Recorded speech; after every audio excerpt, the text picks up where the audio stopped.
Jadi Mas Ayut ini kan sudah miliki visa kerja dari visa belajar, udah dapat kerjaan, visanya diganti jadi visa kerja. Ya, Menurut Mas Ayut ini peluang kerja di Jepang itu gimana? Terutama untuk yang sarjana-sarjana. peluang kerja di sini ya, di Jepang itu besar menurut saya ya. Lowongan itu banyak. Di sini tempat jualan cewek banyak kan. Terus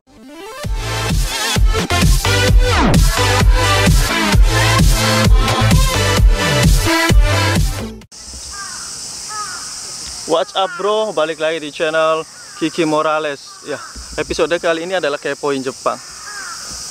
Kepoin Jepang sendiri itu bercerita atau berbagi informasi tentang kehidupan pekerja Indonesia yang bekerja di Jepang. Jadi bintang tamu kali ini adalah seorang pekerja profesional Indonesia di bidang IT. Sedikit beda profil aja, namanya Mas Wahyu, dipanggil Ayut biasanya. Dia kerja di perusahaan IT Jepang dengan gaji yang 1,5 juta, wow kan? Itu 1,5 juta per hari. Jadi buat kalian yang berminat atau pengen tahu gimana cara dapetin visa kerja dan gaji besar, tonton terus videonya. Jangan lupa subscribe ya. Ciao.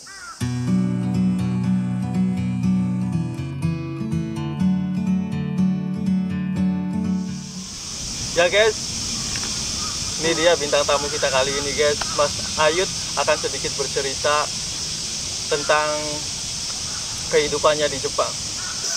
Bisa tolong dijelasin sedikit tentang pekerjaan Mas Ayut ini yang di Jepang ini gimana gitu?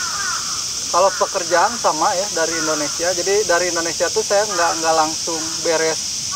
Saya tuh dari Indonesia itu S1 ya. Jadi saya kuliah S1, kemudian kuliah sambil kerja di Indonesia. Nah beres kuliah saya masih kerja di Indonesia sekitar 2 tahun baru ke Jepang gitu. Jadi kerjaan yang di Jepang sekarang masih sesuai sama kerjaan saya di Indonesia, yaitu programmer gitu. Saya masih melanjutkan satu garis lah ya. dia. Satu garis. Nah sekarang istilahnya kalau Mas Ayut kan sekarang udah pakai visa kerja Ya, buat teman-teman, terutama ini yang sarjana kan. ya. Sarjana di Indonesia biasanya kan lebih pala pilih masalah kerjaan. Ya. Biasanya karena gajinya atau gimana. Menurut Mas Ayut ini peluang kerja di Jepang itu gimana? Terutama untuk yang sarjana-sarjana. Peluang kerja di sini ya, di Jepang itu besar menurut saya ya. Lowongan itu banyak. Yang jadi masalah kita tahu jalurnya enggak gitu. Nah, yang masalah itu jalurnya. Kemudian yang terpenting ya sesama makhluk sosial itu dalam kerja itu komunikasi. Kalau kalian kerjaannya pengen enak ya rajin-rajin belajar bahasa Jepang gitu. oh. Berarti untuk langkah awal nih buat teman-teman yang tertarik, berarti menurut Mas Ayut ini langkah awalnya apa yang harus dilakuin? Karena untuk masuk mencari agent atau apa juga kan kalau di Indonesia kan masih mungkin ada ketakutan penipuan atau gimana kayak gitu kan. Ya. Jadi menurut Mas Ayut saran pertama untuk mencari agent atau LPK yang baik itu caranya gimana?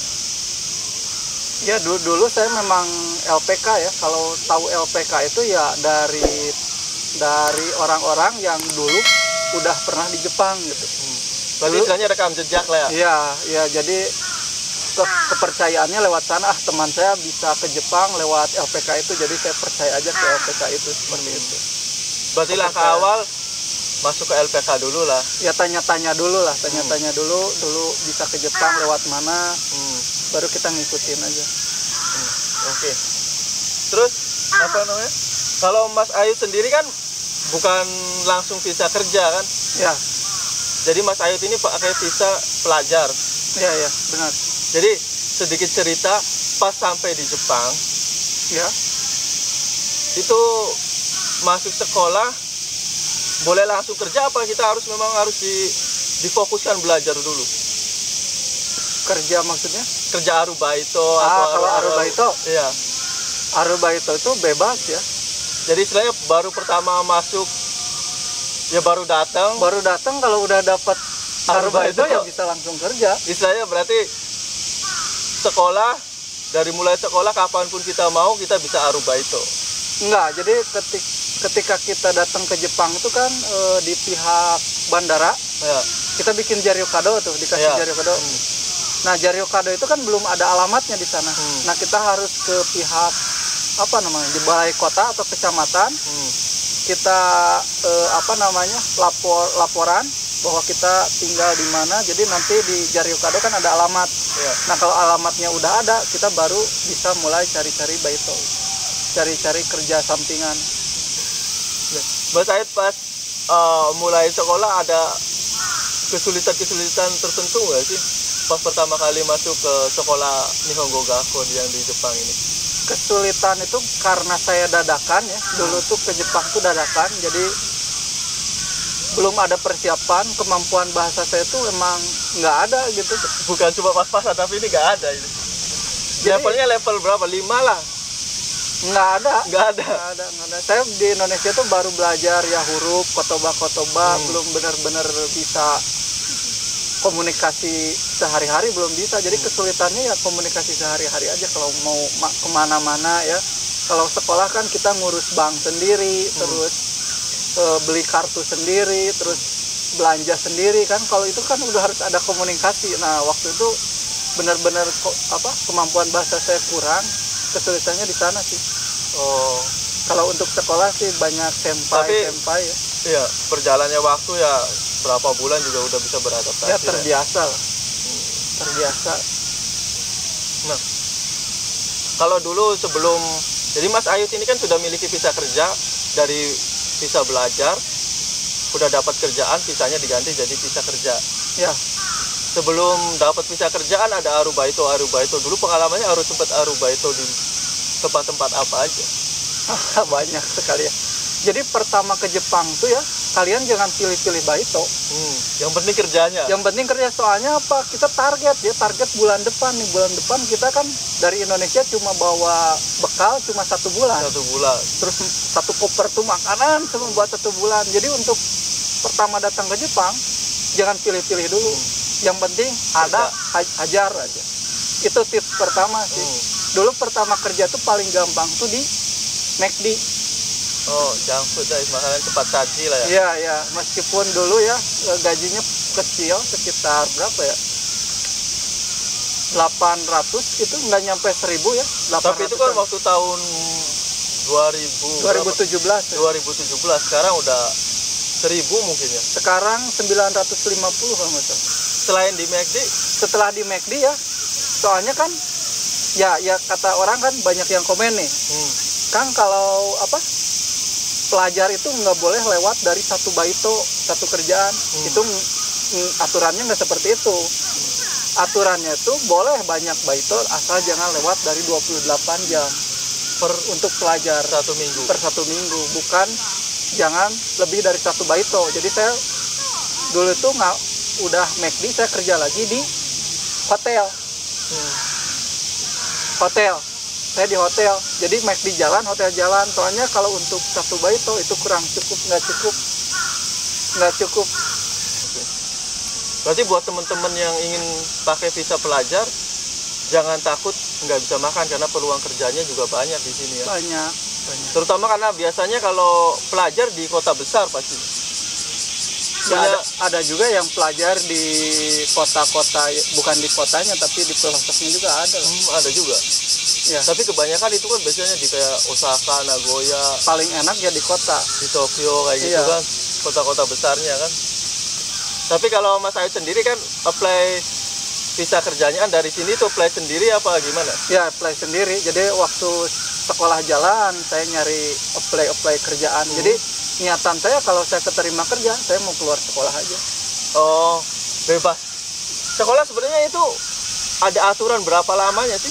Aturan berapa lama enggak? Kalau untuk sekolah bahasa itu maksimal 2 tahun. 2 tahun. Tapi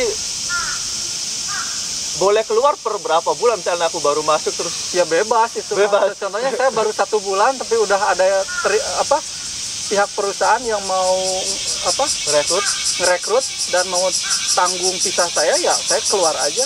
Tujuan utama saya ke sini ya mau kerja, bukan mau sekolah. Oke. Kesan Mas Ayut selama kerja di sini itu gimana? Dari mulai belajar kerja selama hampir 4 tahun, jadi Mas Ayut ini di sini udah hampir 4 tahun ya. Ya. Kesannya gimana Kesan apa nih? tentang kehidupan di Jepang? Kehidupan di Jepang? Selama yang udah dilalui, terutama di daerah Osaka sama Nagoya kan, 2 tempat itu. Berat ya, berat antara Indonesia sama Jepang tuh berat ya. Saya suka Jepang tuh ya di sini tuh bebas tapi teratur. Contoh ya, di sini kebebasan di sini. Minuman keras semua ada di kombini ya. Aksesnya mudah. Gampang kan? Gampang itu bebas. Terus seks ya. Di sini tempat jualan cewek banyak kan? Terus apalagi alat-alat porno gitu dijual bebas. Kayak buku majalah kayak gitu ya. Iya, di sini semuanya bebas. Tapi teratur gitu. Enggak gimana gitu kayak di Indonesia kayak gitu.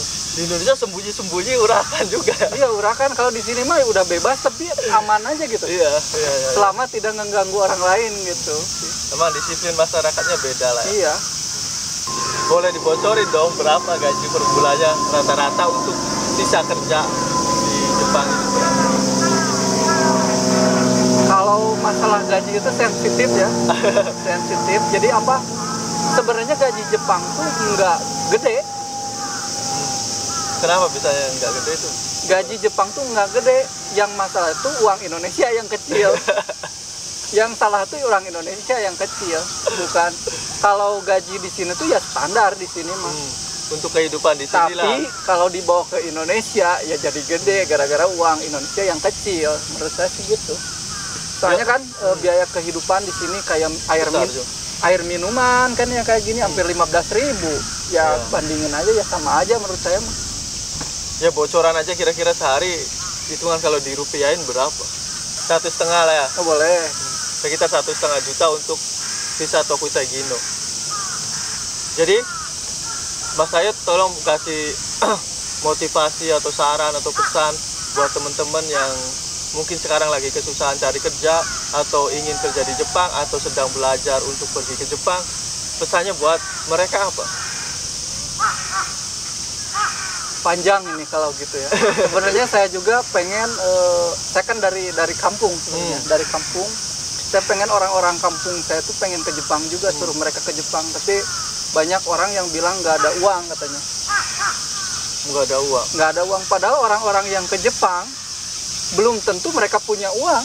Malah mau cari uang kan ke sini? Malah mereka pinjam-pinjam gitu. Yang saya pengennya seperti itu sih. Yang pertama sih yang pengen ke sini ya, awalnya tujuan kalian mau apa gitu. Yang nomor 1 pasti belajar bahasa Jepang lah ya. Ya, yang pertama sih bahasa Jepang penting. Thank you banget udah nonton video ini. Jangan lupa subscribe ya.